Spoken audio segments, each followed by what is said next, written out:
Hey everyone, welcome back. Ready to dive in? Always ready. Awesome.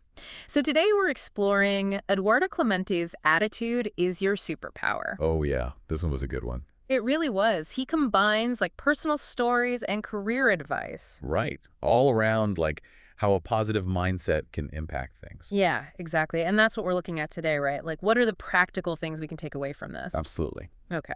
So Clemente starts off, makes this really interesting point. He separates attitude and intelligence. Hmm. He says attitude is external, how the world sees you, while intelligence is internal. It's a great point, and honestly, it's so Yeah. important, especially when you think about work and, how much relies on working well with others. Yeah, totally. You could be a genius, Right. but if you've got a terrible attitude. No one's going to want to work with you. Exactly. And it reminded me of that story Clemente tells about his time of the month. Oh, yeah. Where he was, unintentionally moody Yeah. during month-end close. Totally. He didn't even realize how it affected the team. And that just shows how crucial feedback is. We might think we're projecting one thing, Uh-huh. but others see something totally different. It made me think, though, how do we get that feedback before things get out of hand? That's a good question. I think it starts with being open to feedback in general, Mm-hmm. adjusting how we act based on what people tell us. I see. And it actually connects to what Clemente says about being liked versus being engaged. Mm-hmm. Saying yes to everything just to please people Yeah. doesn't actually help, especially if you're in a leadership role. Makes sense. You got to stand for something. Exactly. He brings up Jeff Bezos, how Bezos actually wants different opinions. Oh, right. From his board. Yeah, if everyone agrees all the time, then there's no growth. Interesting. So it's about having the confidence to voice those different opinions, right? Absolutely. Which actually, that takes us to another key point. Confidence. Yes. Clemente calls it the foundation of a positive attitude. Right, because it opens you up to new things. New opportunities, for sure. And what I like is he says you can actually build confidence. Well, it's not something you're just, born with. Yeah. He tells that story about, when he first became an executive, he was nervous. He wasn't sure he could do it. But instead of, letting that stop him, he just dove in, researched neuroscience and leadership. Wow. So cool, right? You can build that confidence through learning. It totally ties into the idea of a growth mindset, too, Yeah. which Clemente talks about a lot. Oh, yeah. He says, if you tie your identity to your job title, you're going to be more vulnerable to setbacks. Right. But if you have that growth mindset, you see yourself as constantly learning and evolving. That's powerful. And it's not just an idea. There's actual research about how job loss can, really impact someone. Yeah. So a growth mindset helps you bounce back, not just in your career, but in life. Makes sense. And that's where this whole thing about neuroplasticity comes in, right? Oh, yeah. Explain that for our listeners. Basically, it means the brain can rewire itself. You can learn new stuff. Imagine learning a new language or Yeah. how to play an instrument. Right. Those activities, they literally change your brain, That's incredible. doesn't it? It means anyone can adapt. Anyone can learn no matter what. So we should, embrace that change. Clemente would say absolutely, Okay. especially in, the world today, how fast everything's changing. He's got a good story about this, doesn't he? Yeah. About moving to Angola, Oh, right. having to adapt to a whole new culture and a totally different work environment. That must have been intense. It was, but he did it. He thrived because he embraced the change instead of, resisting it. That's amazing. So with, the fourth industrial revolution and all, adaptability is just going to become even more important, right? No matter what your job is. I think so. It's a good question for all of us listening, then. How do you see change? Stressful or exciting? It's definitely something to think about. Mm. And, it also brings up something else Clemente says about failure. Uh-huh. It's inevitable, especially when you're trying new things. Right. That's where his Michael Jordan analogy comes in. Oh, yeah, that's a great one. Even the best players miss most of their shots. But they keep shooting. Exactly. And it's not just about, be resilient.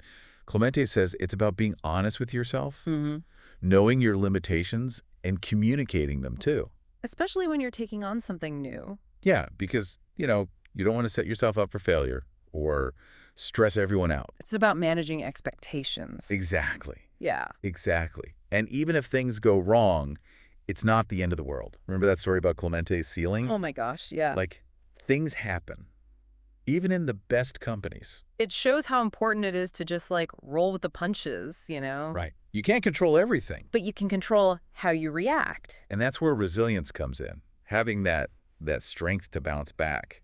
Okay, so how do we get that resilience? Did Clemente have any tips? He did. One thing he talks about is like reframing how we see risk. Hmm. Instead of being scared of failing, see it as a chance to learn. I like that. It's like instead of fear, be curious. Right. And when you're trying new things, you got to be upfront about what you can and can't do. Talk to your boss, your team, whoever. Yeah. To make sure you're not taking on too much. Yeah, exactly. And then it ties into what Clemente says about not just meeting expectations, but like going above and beyond. Striving for excellence. Yes. He tells that story about getting his first job at a bank in Angola. Oh, yeah. Because he always went above and beyond as an auditor. Right. He didn't just find problems, he found solutions. That story always sticks with me. It's not about being perfect, but about wanting to contribute. Exactly. It's that inner drive to do your best, to add value in any way you can. So it's more attitude than just, skill. I think so. It's about cultivating that drive. Okay, so how do we do that? How do we get that drive for excellence? Clemente talks a lot about emotional intelligence. Oh, EQ. Yeah.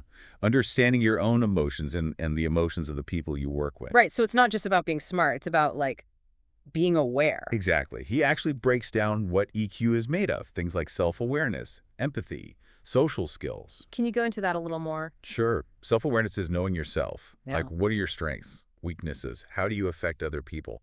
So having a clear picture of how you show up. Yeah, exactly. Yeah. Then there's empathy, which is being able to understand what other people are feeling. I remember Clemente tells a story about misjudging a colleague in Angola Oh, yeah. because of cultural differences. It just shows everyone has their own experiences. Right. It's about valuing those differences, not trying to erase them. Yes. And then there's social skills, which is, communication, listening, solving conflicts, all that. So important, whether it's work or personal stuff. Totally. And Clemente says emotional intelligence is just as important as book smarts, maybe even more so. Wow. Okay. So can we actually develop emotional intelligence? Clemente says we can. Things like mindfulness, journaling, asking for feedback. So we can work on it over time. Yeah, totally. Yeah. The better you understand yourself and others, the easier it is to, manage your emotions, handle tough situations, build relationships. It sounds like it can really change things. It can. And it ties into adaptability too, which, is key in today's world. He compares it to a pilot in an emergency. Oh, There's no time to overthink. You got to make a decision and go with it. right. You got to be flexible, able to come up with solutions on the spot. So it's not about knowing everything, but about being willing to learn as you go. Exactly. That's where a growth mindset comes in. See those challenges as chances to learn, not as roadblocks. So embrace the unknown. Yes.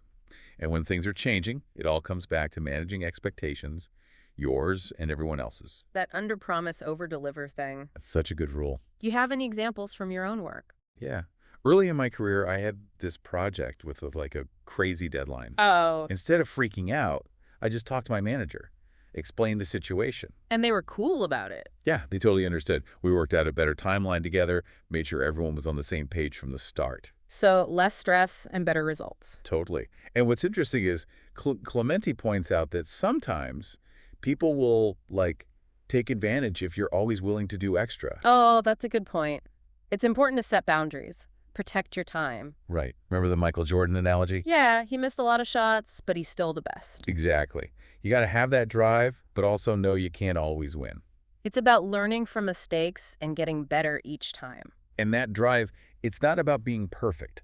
It's about doing your best and adding value however you can. He talks about how that can actually make work less boring, right? Yes. If you're always looking for ways to improve, things stay interesting. It's like bringing that playfulness back into work. Exactly. It really is. And it connects back to that whole growth mindset thing. You're not stuck where you are.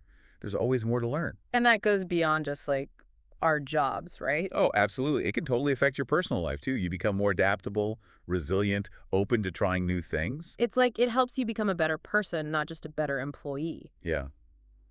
And Clemente's big point is that attitude, it's a superpower. It can change your whole life. He even talks about how it can help you deal with the tough times everyone goes through. It's not about pretending everything's perfect though, is it? No, not at all.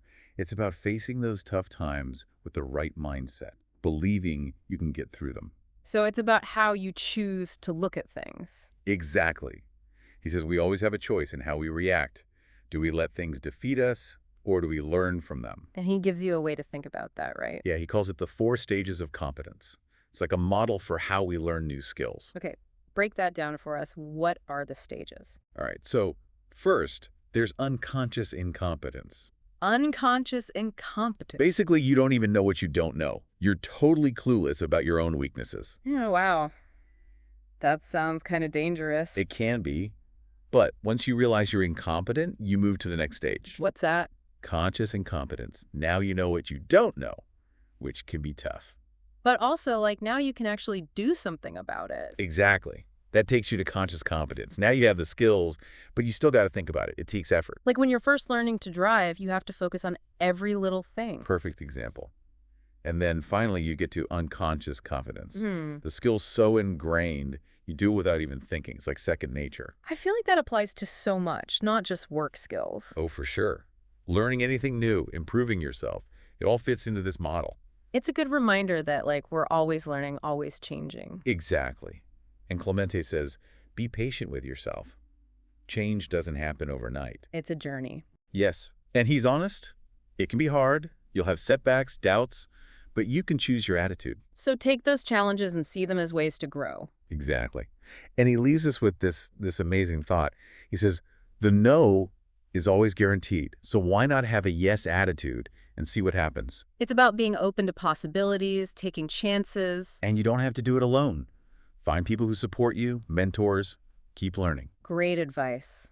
So, as we wrap up our look at attitude, is your superpower, what's your biggest takeaway? You know, it's that excellence isn't a finish line. It's a constant thing. It's about always trying to be better to make a difference. I love that. For me, it's remembering that a positive attitude is a choice.